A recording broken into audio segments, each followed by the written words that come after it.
Get out of your own way, overcoming self-defeating behavior, practical lessons for conquering procrastination, fear, envy, neediness, guilt, and more.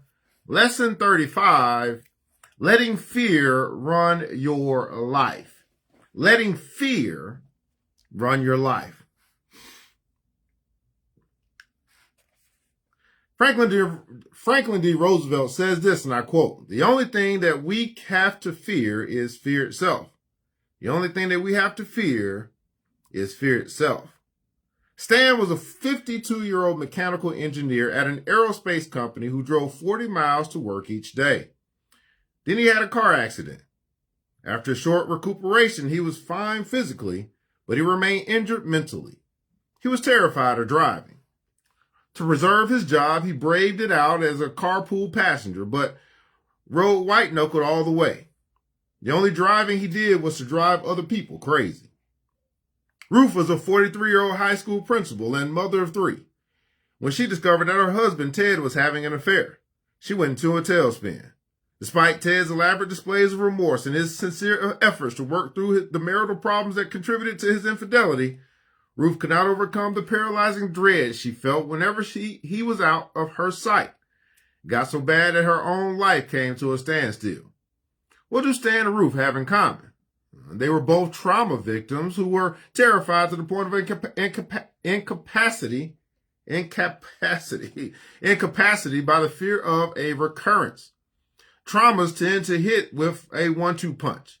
The first blow shatters our innocence and sense of safety. The second is not a trauma at all, but the fear that whatever happened will happen again. A wall of terror goes up where trust once stood. With our essential vulnerability exposed, we feel that if the second shoe were to fall, we would we would be irreversibly damaged and perhaps not even survive. This deep apprehension can lead to a withdrawal. If it's exceptionally strong, it can even turn into a phobia, the ultimate form of avoidance. Tragically, the fear of a second trauma can be more devastating than the trauma itself. Ruth's anticipatory dread was so strong that if her husband, a surgeon, was too tired to make love, she would assume he'd been with a mistress. She was so terrified of other women that she insisted that Ted stay away from social functions. She even examined his patient records to see what kind of women he'd been treating. After a while, Ruth's paranoia was a bigger threat than the marriage than Ted's affair. Wow. After a while, Ruth's paranoia was a bigger threat to the marriage than Ted's affair. The tendency to expect a second shoe to fall has its roots in early childhood.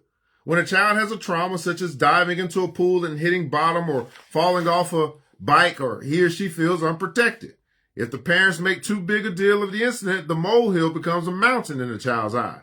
Anything that upsets mom and dad that much must be truly awful, so I better not try it again. Conversely, if the parents treat the trauma too lightly, the child not only feels injured but alone.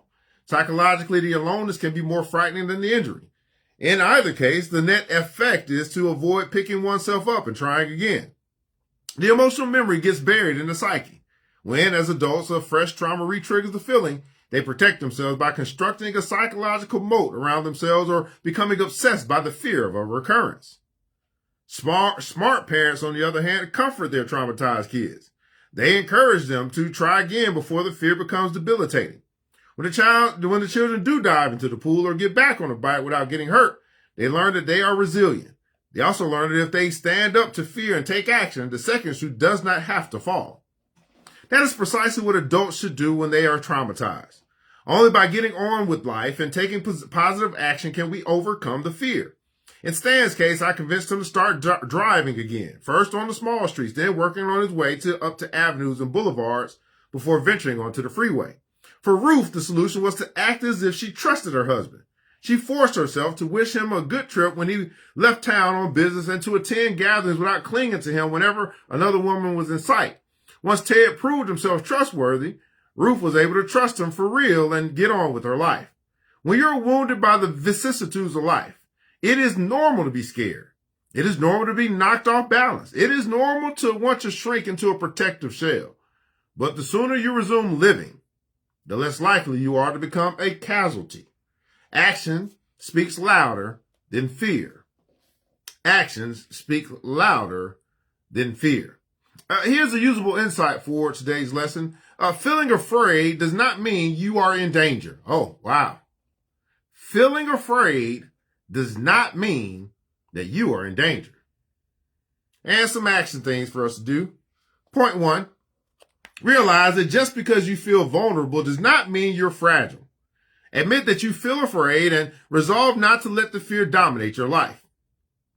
Point 2, accept the fact that certain events cannot be predicted or prevented.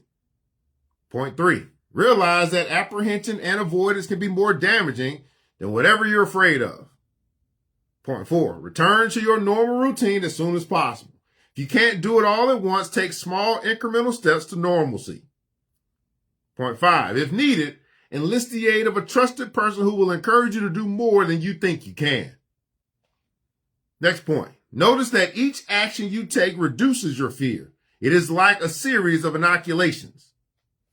And the last point, focus on your resilience.